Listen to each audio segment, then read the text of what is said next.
Саяхан бас их хурл дээр энэ Казахстантай игч хилцээрийн гэрээ байна, хилцээр байна. Тэгээд Австртай хийж гэрээний төсөл.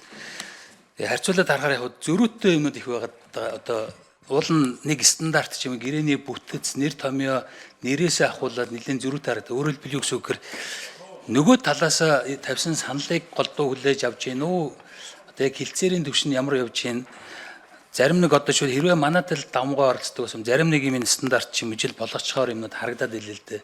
Тэгэхээр яг зүгээр ингээд сүүлийн үед улсын хурал бас орж ирж байгаа гэрээнүүдийг харахаа ялангуяа гадаад улсуудтай хийж байгаа гэрээндээ Монголын тал гэхээс илүү нөгөө талынхаа тавьсан саналыг хүлээж авч байгаа юм шиг иймэрхүү дүр зургууд харагдаад байгаа. Сая Хятадтай хийсэн гэрээ, Оростой хийх гэсэн гэрээний төслүүдийг харж ихээр үг үсгийн хувьд, найруулгын хувьд ч гэсэн тэр манай тал баг хилцээрд оролцоогүй, хилцээгүй юм шиг иймэрхүү дүр зургууд харагдаад илээ л дээ.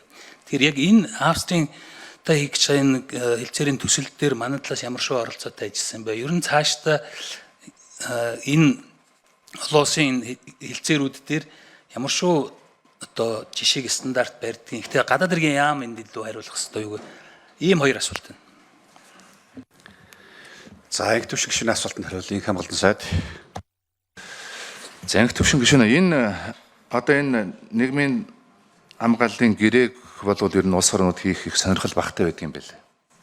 Тэр зэсмээ өнөөдөр ингээд нөгөө гаднаас ажиллах хүчин авч ажиллаж байгаа Солонгос гэдэг юм уу, Европын холбооны улс, Америк нэгдсэн улс, Япон улсууд бол хилцээрд их суух дурггүй.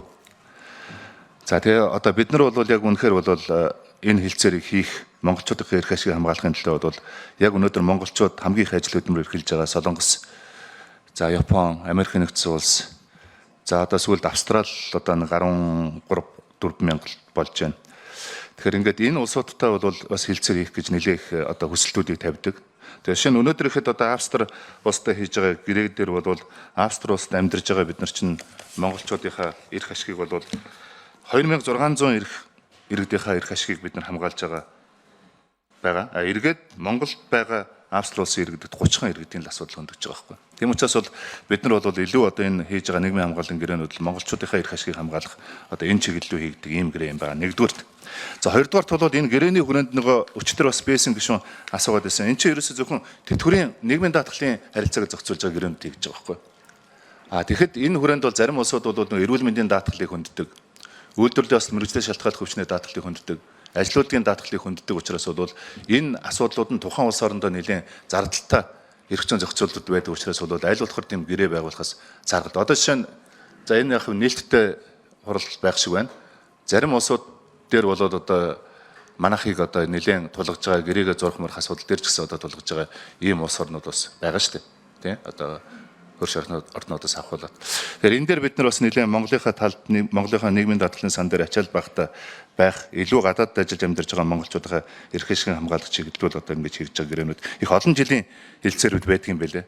Олон жил хилцээр хийжээж одоо энэ нөгөө тохиролцоонд хүрдэг. Тийм учраас бол илүү өнөөдрийн одоо 6 улстай өнөөдрийн байдлаар 6 улстай энэ хилцээрүүдийг хийсэн байна. Энэ 6 улстай хийсэн хилцээрийн үр дүнд бол илүү монголчууд одоо илүү их үр ашигыг хүртдэг одоо ийм л нийгмийн хамгааллын гэрээ юм байна. Гадаад харилцааны яам бол яг жуучлах үүрэгтэй. Гол хилцээрийн нөхцлүүд бол манай одоо яам голцож орцдог.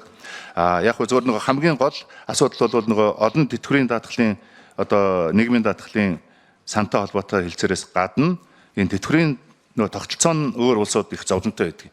Одоо шинэ Австри, Казахстан энэ улсууд бол хагас хуримтлаас бүрэн хуримтлалын тогтолцоонд орсон улсууд бол илүү нөгөө гадагшаа одоо бусдууд байгаа төлсөн нийгмийн даатгалын шимтгэлийг гадагшаа төлөх тийм сонирхол их багтай байдаг юм байлаа. Тэгэхээр энэ гэрээ бол одоо гадаад амьдарч байгаа монголчуудын одоо эрх ашигыг хамгаалж байгаа иргэд маань эргээд эх орондоо ирээд ингээд амьдрахад урт удаан хугацаанд одоо амьдрахад одоо тэр мотивац болсон төшөг болсон ийм л одоо гэрээний зарчмууд явагддаг юм аа гэдгийг бас биелээ.